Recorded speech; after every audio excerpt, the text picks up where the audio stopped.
తెలంగాణలో కాంగ్రెస్ ప్రభుత్వం బీసీలకు 42% రిజర్వేషన్లు ఇవ్వాలంటూ నిర్ణయం తీసుకున్న విషయం మనకు తెలిసిందే. ఈ నేపథ్యంలో ఈ నిర్ణయం తీసుకున్నప్పటి నుంచి కూడా అసలు ఈ రిజర్వేషన్ల సాధ్యాసాధ్యాలకు సంబంధించి పెద్ద గందరగోళమే నడుస్తుంది. తెలంగాణ రాజకీయాల్లో ఎవరి వర్షన్ వాళ్ళు వినిపిస్తున్నారు. మరోవైపు ఇప్పుడు ఈ అంశాన్ని జాతీయ స్థాయికి తీసుకెళ్లే పనిలో కాంగ్రెస్ ఉన్నట్లుగా తెలుస్తోంది. బీసీ రిజర్వేషన్ల అంశంపై పోరాటం తీవ్రతరం చేయాలంటూ కేబినెట్ తీర్మానం చేసింది. రిజర్వేషన్ల అంశం తేలిన తర్వాతే స్థానిక ఎన్నికలకు వెళ్లాలంటూ నిర్ణయం తీసుకుంది. ఆర్డినెన్స్ గవర్నర్ దగ్గరుంది, బిల్లులు కేంద్రం దగ్గర ఉండడంతో ఎటూ కదలకపోవడంతో ఈ అంశానికి సంబంధించి ఇక ఏం చేయాలో పాలుపోని కాంగ్రెస్ ప్రభుత్వం ఇప్పుడు ఈ అంశానికి సంబంధించి జాతీయ స్థాయిలో పోరాటాన్ని ఉధృతం చేయాలని, ముఖ్యంగా రిజర్వేషన్ల కోసం ఢిల్లీలో ఆందోళన చేయాలంటూ నిర్ణయం తీసుకుంది. జంతర్ మంతర్లో పోరాటానికి తెలంగాణ ప్రభుత్వం సిద్ధమవుతోంది. వచ్చే నెల 6న ఢిల్లీలో తెలంగాణ ప్రభుత్వం మహాధర్నా చేయబోతోంది. ఇండియా కూటమి మద్దతు తెలంగాణ ప్రభుత్వం కోరబోతున్నట్లుగా సమాచారం. రాష్ట్రపతిని కలిసే యోచనలో కూడా తెలంగాణ సర్కార్ ఉంది. కేంద్ర ప్రభుత్వ పెద్దలను కలిసి వినతి పత్రాలు ఇవ్వనుంది కేబినెట్. ఈ నేపథ్యంలో ఇప్పుడు ఈ అంశం జాతీయ స్థాయిలో చర్చను లేవనెత్తబోతోంది. తెలంగాణలో పరిస్థితి మనం చూసాం. బీసీల రిజర్వేషన్ అంశం ప్రకటించిన వెంటనే తెలంగాణలో కాంగ్రెస్ గవర్నమెంట్ ఈ అంశానికి సంబంధించి నిర్ణయం తీసుకున్న వెంటనే ఓవైపు ఎమ్మెల్సీ కవిత పెద్ద ఎత్తున సెలబ్రేషన్స్ చేసుకున్నారు. మా పోరాటం వల్లనే ఇక్కడ ప్రభుత్వం ఈ నిర్ణయం తీసుకుంది, క్రెడిట్ మాదే అంటూ ఆవిడ చెప్తున్నారు.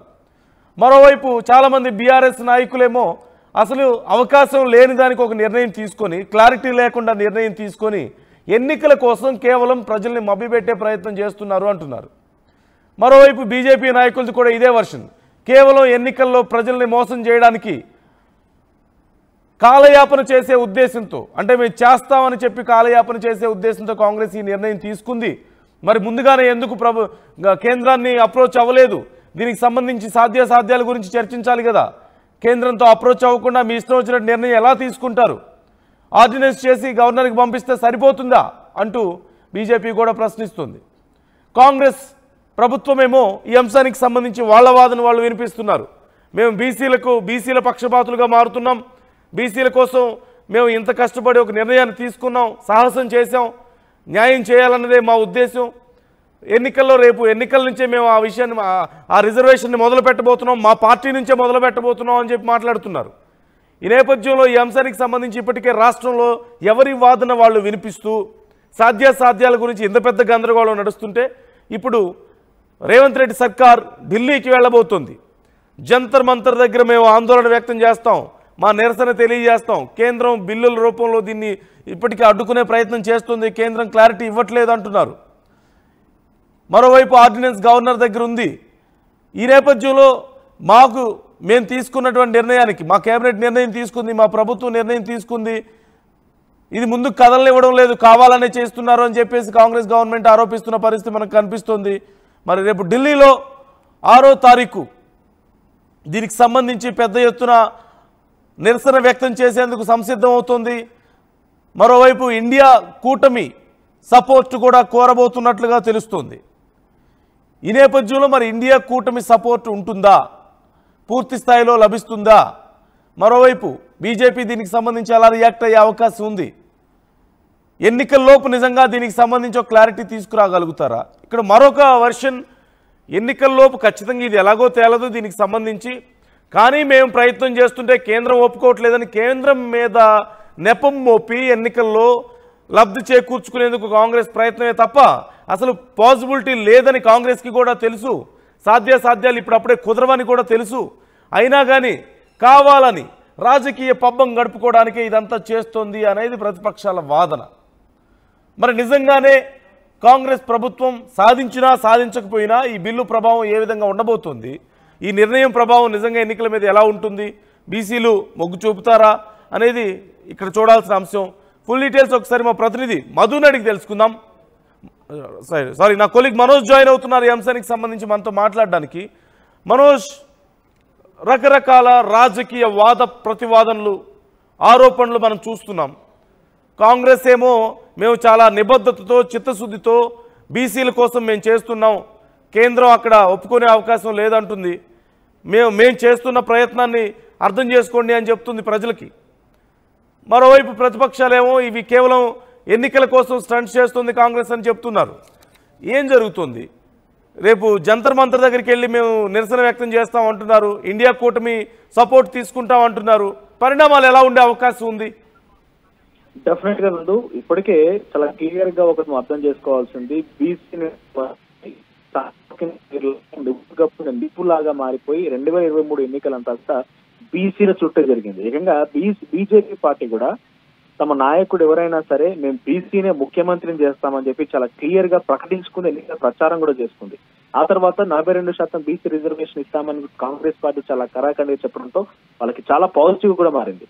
ప్రభుత్వం ఏర్పాటైన తర్వాత కూడా మనం చూస్తే బీసీలకి ప్రాధాన్యత ఇస్తాం, సామాజిక సమతుల్యతని పాటిస్తూ ముందుకు వెళ్తామన్నటువంటి మాటని చాలా కరాఖండిగా బీసీ కాంగ్రెస్ పార్టీ చెప్పుకుంటోంది, బీజేపీ అయితే చెప్తోంది. ఇన్ఫాక్ట్ బీఆర్ఎస్ సభ కూడా 25వ సంవత్సరాలకు సంబంధించి సిల్వర్ జూబ్లీ ఫంక్షన్స్ లో వాళ్ళ వేదిక మీద కూడా ముఖ్యమంత్రి కేసీఆర్ చాలా స్పష్టంగా మాట్లాడుకొచ్చారు. బీసీని మేము డెఫినెట్ గా అవకాశం కల్పిస్తాం, మా పార్టీలో ప్రాధాన్యత ఇస్తాం అనేటువంటి మాటలు మాట్లాడుతుంటారు. సో ఇప్పుడు 42% రిజర్వేషన్ అనేది గ్రామీణ ప్రాంతాల్లో మరి ముఖ్యంగా స్థానిక సంస్థ ఎన్నికల కోసం అందరూ కూడా ఉత్కంఠగా ఎదురు చూస్తున్నారు, కళ్ళలో వత్తులు వేసుకొని. బికాస్ గతంలో మనం చూస్తే గ్రామీణ ప్రాంతాల్లో చాలా ఎక్కువగా కూడా అప్పర్ క్యాస్ట్ సంబంధించిన ప్రాతినిధ్యం ఉండి బీసీలకు అన్యాయం జరిగిందనేది ప్రస్తుతానికి అందరూ చెప్తున్నమాట. సో ఈ రూపంలో మాకు కూడా ప్రాధాన్యత రావాలనేది చాలా మంది కూడా కోసం ఉద్యమాలు చేయడాలు, డైరెక్ట్ గా హైదరాబాద్ కు వచ్చి అనేక సభలు సమావేశాలు ఏర్పాటు చేయాలి చూస్తూనే ఉన్నాం. 42% రిజర్వేషన్ సంబంధించి ఒకసారి కాంగ్రెస్ పార్టీ ఇప్పటివరకు ఏం చేసిందని మాట్లాడుకుంటే మనం కామారెడ్డి డిక్లరేషన్ లో బీసీలకి 42% రిజర్వేషన్ కల్పిస్తామనేటువంటి మాటని నిజం చేసే విధంగా ముందుగా కులగణన అనేటువంటి సర్వేని ఇండివిజువల్ గా చేస్తే అది సుప్రీంకోర్టు నేపథ్యంలో లేకపోతే కేవలం రాజ్యాంగబద్ధంగా చేయాల్సినటువంటి ఆ సర్వేలు కాబట్టి కొట్టుడు పోతుందని చెప్పి సామాజిక, ఆర్థిక, రాజకీయ మరియు కులగణన సర్వే అనేటువంటి ఒక పదాన్ని జోడించారు. సామాజిక, ఆర్థిక, రాజకీయ మరియు కులగణన అంటే దీనికి కేవలం కులగణనే కాదు, ఆర్థిక స్థితిగతుల గురించి లెక్కదీస్తాం, సామాజిక స్థితిగతుల గురించి లెక్కదీస్తాం, రాజకీయంగా లబ్ధి పొందాలని లెక్కదీస్తామని చెప్పి ఒక సర్వే నిర్వహించారు. దానికి ఒక స్పెషల్ డెడికేటెడ్ కమిటీకి అని చెప్పి కూడా ఒక డెడికేటెడ్ కమిటీని ఒక పర్సన్ అసైన్ చేశారు. దాని ప్లానింగ్ కమిటీ సర్వే నిర్వహించారు. సో కొన్ని కోటాను రూపాయలు ఖర్చు చేసి ప్లానింగ్ మొత్తం సర్వే అయితే నిర్వహించబడింది. సర్వే లెక్కలు కూడా కొన్ని మధ్య బయటపడడం జరిగింది. సో ఇప్పుడు బీజేపీ పెడుతున్న తిరకాసు ఒకటి ఏంటంటే కాంగ్రెస్ పార్టీ నిజంగానే చేయాలని ఆలోచన ఉంటే ఇట్లా చేయదు, ముందు కన్సల్ట్ అవ్వాలి, రేఖా శిఖరాన్ని కన్సల్ట్ అవ్వాలి, ఇలా కన్సల్టేషన్ అనేది పక్కన పెడితే డెఫినెట్ గా కేంద్రానికి నిజంగా 42% రిజర్వేషన్ తెలంగాణ రాష్ట్రంలో బీసీలకు ఇవ్వాలని ఒక ఆలోచన ఉంటే వాళ్ళు సహకరించాల్సిందే. కానీ ఇక్కడ ఏం జరుగుతుందనంటే ఆపరేషన్ సింధు ప్రపంచ దేశాలంతా కూడా ఇండియా పాకిస్తాన్ మధ్య యుద్ధాన్ని ఏ రకంగా జరుగుతుందో తిలకిస్తున్నటువంటి ఆ సిచ్యువేషన్ లో అర్జెంట్ గా కేబినెట్ మీటింగ్ పెట్టి ఉన్న ఫలంగా అందరూ కూడా పాకిస్తాన్ పై ఏ రకంగా దాడి చేయబోతోంది, ఏ రకంగా ఆర్మ్స్ అండ్ వెపన్స్ ఇంకా ఇండియా తీసుకోబోతోంది, ఇండియా నెక్స్ట్ ప్లాన్ ఏంటి ఉత్కంఠగా ఎదురు చూస్తున్న సమయానికి కేబినెట్ భేటీ జరిపి ఆ తర్వాత మేము దేశవ్యాప్తంగా లెక్కలు తీస్తాం, కులగణన చేపడతామని చెప్పేటువంటి మాటలు చెప్పుకొచ్చారు. స్వాతంత్ర్యం వచ్చిన తర్వాత నుంచి ఇప్పటి వరకు దేశవ్యాప్తంగా అసలు కులగణన లెక్కలు లేవు. అసలు స్వాతంత్ర్యం వచ్చినప్పటి నుంచి ఇప్పటివరకు 75 సంవత్సరాల భారతదేశంలో కులగణన లెక్కలే లేవు. సో మొట్టమొదటిసారిగా మేము తీసుకురాబోతున్న మాటని బీజేపీ చెప్తోంది. కానీ ఎప్పుడు, ఎక్కడ, ఎలా ఇటువంటి క్వశ్చన్స్ మాత్రం సమాధానం లేదు. ఆల్రెడీ కాంగ్రెస్ పార్టీ చేసింది, కాంగ్రెస్ పార్టీ లెక్కలు తీసింది, ఎక్కడెక్కడ ఏ కులానికి సంబంధించి ఎలా ఉన్నాయి, దాంట్లో కొన్ని తారతమ్యాలు ఉంటే ఉండొచ్చు, ఏ రకంగా జరుగుతుందో అప్డేట్స్ ఏ రకంగా ఉండబోతుందని కొన్ని డిఫరెన్సెస్ ఉండొచ్చు. దాన్ని ఛాలెంజ్ చేసే వాళ్ళు కొంతమంది, దాన్ని యాక్సెప్ట్ చేసే వాళ్ళు కొంతమంది. సో ఇక్కడ ఏం జరిగింది తెలంగాణ వారికి అనేది పక్కన పెడితే కేంద్రం ఇప్పుడు ఏం చెప్తోంది, మీరు కులగణన లెక్కలు తీశారు, మేము కూడా కులగణన చేయాలనుకుంటున్నాం. సో ఎప్పుడు మేము మళ్ళీ మీరు ఓబీసీల లెక్కలు ఇవ్వండి, తెలంగాణ రాష్ట్ర వ్యాప్తంగా ఏ కులాల వారు ఎంతమంది ఉన్నారో లెక్కలు ఇవ్వండి పక్కాగా. మీరు డైరెక్ట్ గా గ్రామీణ ప్రాంతాల్లో మీ గ్రామ పంచాయతీలో ప్లే చేయండి, అంటే డిస్ప్లే చేయండి వాటిని, ఏ కులాల శాతం ఎంత ఉందనేది ఏంటనేది అని చెప్పి బీజేపీ అడుగుతోంది, సెంట్రల్ గవర్నమెంట్ అడుగుతోంది. సో ఈ నేపథ్యంలో ఏదేమైనా మేము ఇంప్లిమెంట్ చేస్తానని చెప్పాము, చెయ్యాలి. కాబట్టి 42% రిజర్వేషన్ ని చట్టం చేసింది అసెంబ్లీలో తెలంగాణ రాష్ట్ర కాంగ్రెస్ పార్టీ ప్రభుత్వం. ఆ చట్టాన్ని గవర్నర్ పంపింది. బేసిక్ గా ఏ బిల్ అయినా కూడా గవర్నర్ దగ్గర వెళ్లాల్సిందే, గవర్నర్ తర్వాత ఆమోద ముద్రతో ఒక గెజిట్ లేదా జీవోలో ఉంటుంది. సో తెలంగాణ గవర్నమెంట్ రిజర్వేషన్ గురించి అసెంబ్లీ సమావేశాలు ఏర్పాటు చేసింది, చట్టాన్ని రూపొందించి గవర్నర్ దగ్గర పంపించింది. ఇప్పుడు గవర్నర్ దాని గురించి హోంశాఖ, కేంద్ర హోంశాఖ సంబంధించినటువంటి సలహా సూచన అడుగుతున్నాడు. ఏమని, ఇప్పుడు నేను 42% రిజర్వేషన్ చట్టం చేసినటువంటి నేపథ్యంలో దాన్ని యాక్సెప్ట్ చేయాలా వద్దా, దీన్ని చేస్తే ఎలా ఉండబోతుంది రేపు రోజు పరిణామాలు, లీగల్ కాన్సిక్వెన్సెస్ ఏంటి. సుప్రీంకోర్టు ఏం చెప్తుంది చాలా క్లియర్ గా, ఏ రాష్ట్రమైనా 50% రిజర్వేషన్ దాటకూడదు. ఇప్పటి వరకు తెలంగాణ 52% రిజర్వేషన్ లోపే అమలు అవుతోంది. సో రేపటి రోజున ఈ చట్టాన్ని కనుక ఆమోదించాల్సి వస్తే 50% దాటిపోతుంది. సో భారతదేశ వ్యాప్తంగా ఉన్నటువంటి 29 రాష్ట్రాలు ఇంక్లూడింగ్ తెలంగాణతో కలిపి కేవలం తమిళనాడులో మాత్రమే 50% మించి రిజర్వేషన్ అమలు అవుతుంది. ఒకే ఒక రాష్ట్రం అక్కడ 9th షెడ్యూల్లో భాగంగా రిజర్వేషన్ ఇంప్లిమెంట్ చేస్తున్నారు. ఇక్కడ 9th షెడ్యూల్లో ఇంప్లిమెంట్ చేయడం కోసం ఎటువంటి కాన్సిక్వెన్స్ ఉన్నాయి, ఎటువంటి కండిషన్స్ ఉన్నాయి, వేరే టాపిక్. అంటే ఎట్లా రాకుండా ఉండిపోతుంది, 9th షెడ్యూల్లోకి రాకుండా ఏ చట్టాలు అడ్డుకుంటున్నాయి, ఏ రూల్స్ అండ్ రెగ్యులేషన్స్ అడ్డుకుంటున్నాయి అనేది ఇంకొక సబ్జెక్ట్ అయితే. సో దాటాలి అంటే డెఫినెట్ గా కేంద్రం సహకారం అయితే తప్పనిసరి కావాల్సిందే. ఇక్కడ గవర్నర్ ఆమోద ముద్ర వేయాల్సిందే. రేపటి రోజున సుప్రీంకోర్టు లాంటిది కొట్టిపారేసినా కూడా ఈ పూర్తిగా 50% రిజర్వేషన్ పైబడి ఉంది కాబట్టి దాన్ని కొట్టిపారేసే అవకాశం కూడా ఉంటుంది. సో కేంద్రం అనుమతి, కేంద్రం యొక్క సహకారం తప్పనిసరి. ఏ రూపంలో కేంద్రం సహకరించాలి అంటే ఇక్కడ రాజ్యాంగ సవరణ చేయాలి డైరెక్ట్ గా. ఏదైతే 50% రిజర్వేషన్ ని దాటకూడదనేటువంటి ఒక అంశం ఉందో దాన్ని సవరణ చేయాలి. అంత ఈజీగా బీజేపీ సవరణ చేస్తున్నా, కేవలం తెలంగాణ రాష్ట్రం కోసం సవరణ చేస్తున్నా అంటే ఒక నిజంగా అది చేసినా అది తెలంగాణ రాష్ట్రం క్రెడిట్ లో పడిపోతుంది. బికాస్ ఇప్పటికే రేర్ మోడల్ అని రేవంత్ రెడ్డి చెప్పుకుంటున్నారు. రేర్ మోడల్ అంటే బీసీ మోడల్ అనేది rare model, Rahul Revanth model. మేము మాత్రం ఇంప్లిమెంట్ చేయగలుగుతున్నాం, మేము మాత్రమే ఆ సర్వే చేసి 42% ఇస్తానని చెప్పాం, అమలు చేయడానికి సిద్ధంగా ఉంటున్నామని చెప్తున్నారు. కాబట్టి రేపటి రోజున కేంద్రాన్ని నిజంగానే తెలంగాణ రాష్ట్రంలో ఇంప్లిమెంట్ చేసుకుంటున్నారు కదా, వాళ్ళకి అవకాశం ఇద్దామని చెప్పి రాజ్యాంగ సవరణ చేసినా అది ఎట్లా జరుగుద్దో మనం ఎక్స్పెక్ట్ కూడా చేయలేము. అది దాదాపుగా జరగదు కూడా. అది రేవంత్ రెడ్డి అకౌంట్ లో పడే అవకాశం ఉంది కాబట్టి పొలిటికల్ గేమ్స్ మనకు తెలియదేం కాదు. సో అంత ఈజీగా చేసే అవకాశం కూడా లేదు. రేపు 42% చట్టం అనేది అమలు అవుతుందా కాదనేటువంటి అనుమానం ఉంది కాబట్టి మళ్ళీ ఇలాగే అమలు చేయాల్సింది. కాంగ్రెస్ పార్టీ ఛాలెంజ్ గా తీసుకుంది కాబట్టి ఆర్డినెన్స్ తీసుకొచ్చింది. సో ఆర్డినెన్స్ ఆల్రెడీ గవర్నర్ కి పంపించామని మొన్న మధ్య మనం క్యాబినెట్ మీటింగ్ లో బయటికి బ్రీఫింగ్ లో పొంగులేటి శ్రీనివాస్ రెడ్డి, పొన్నం ప్రభాకర్, వాకిటి శ్రీహరి వీళ్ళందరూ చెప్పగా చూసాం. సో ఆర్డినెన్స్ కూడా ఆల్రెడీ ఏమైపోయింది, కేంద్రం గవర్నర్ దగ్గర పెండింగ్ లో ఉంది. ఇప్పుడు ఆర్డినెన్స్ గవర్నర్ దగ్గరే ఉంది, చట్టానికి సంబంధించి అసెంబ్లీలో తీర్మానం చేసిన అంశం కూడా గవర్నర్ దగ్గర పెండింగ్ లో ఉంది. ఇప్పుడు ఆర్డినెన్స్ క్లియర్ అయితే కానీ 42% అమలు చేయలేరు. ఈ ఆర్డినెన్స్ పైన ఇంకో కొన్ని చిక్కుముళ్ళు. ఆర్డినెన్స్ ని సవాల్ చేయొచ్చు, ఆర్డినెన్స్ ని డెఫినెట్ గా దాన్ని సవాల్ చేసి కోర్టుల దాకా వెళ్లే అవకాశం కూడా ఉంటుంది. ఎవరు వెళ్ళకపోతే మార్గం సుగమం అయిపోయి ఆర్డినెన్స్ ద్వారా 42% రిజర్వేషన్ అమలు చేయవచ్చు, ముందుకు వెళ్ళొచ్చు, ఎన్నికలు నిర్వహించవచ్చు. కానీ ఎప్పుడైతే ఆర్డినెన్స్ కూడా ఛాలెంజ్ చేస్తారో ఆ తర్వాత ఆర్డినెన్స్ ని ఛాలెంజ్ చేసిన తర్వాత దాన్ని కూడా పెద్దగా ఇంప్లిమెంటేషన్ కి చాలా కష్టతరమయ్యే అవకాశం ఉంది. మళ్ళీ కాంగ్రెస్ పార్టీ ప్రభుత్వం అయితే ఛాలెంజెస్ ని ఫేస్ చేయాల్సిందే. సో ఇప్పుడైతే ఆగస్టు 6న ఢిల్లీ వ్యాప్తంగా మళ్ళీ జంతర్ మంతర్ దగ్గర క్యాబినెట్ తో తన సహచర కాంగ్రెస్ పార్టీ ప్రజాప్రతినిధులతో నాయకులతో ధర్నా చేయాలని రేవంత్ రెడ్డి సిద్ధమయ్యాడు. ఏదేమైనా రేవంత్ రెడ్డి చాలా అగ్రెసివ్ గా అవుట్ రైట్ గా ఈసారి మోడీతో తేల్చుకోవడానికి సిద్ధమైపోయినట్టుగా భావించాలి. సో ప్రస్తుతానికి రేవంత్ రెడ్డి గతంలో కూడా బీసీ సంఘాలతోని ఆయన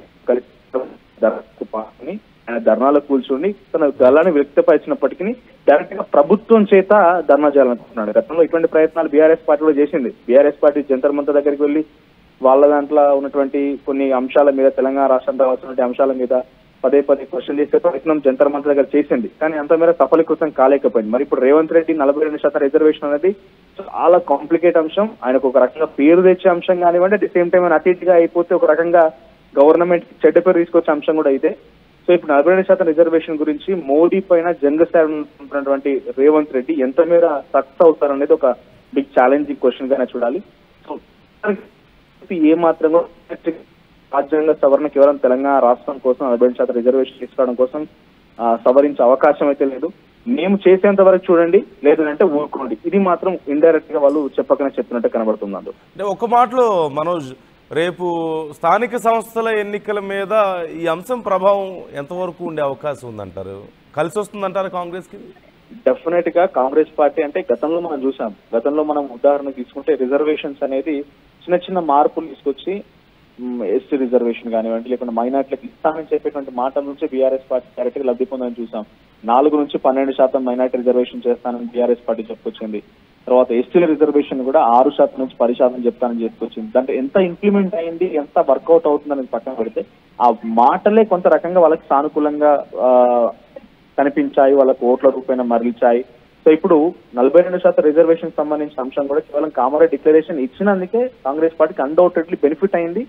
ఇప్పుడు స్థానిక సంస్థ ఎన్నికలు డైరెక్ట్ గా 42% రిజర్వేషన్ కనుక అమలు అయితే అన్డౌటెడ్లీ కాంగ్రెస్ పార్టీ ఒక మైల్ రాయిని సెట్ చేస్తున్నట్టు. బికాజ్ కొన్ని ఏండ్ల ఆకాంక్ష ఒక తెలంగాణ ఉద్యమం తర్వాత అంతటి స్థాయిలో ఉద్యమాలు జరిగింది బీసీల గురించి. కాబట్టి ఇప్పుడు రిజర్వేషన్ Right. ఈ స్థానిక సంస్థ ఎన్నికల్లో పాజిటివ్ గా అయితే కాంగ్రెస్ పార్టీ వైపుగా ఉండే అవకాశం అయితే ఉంది.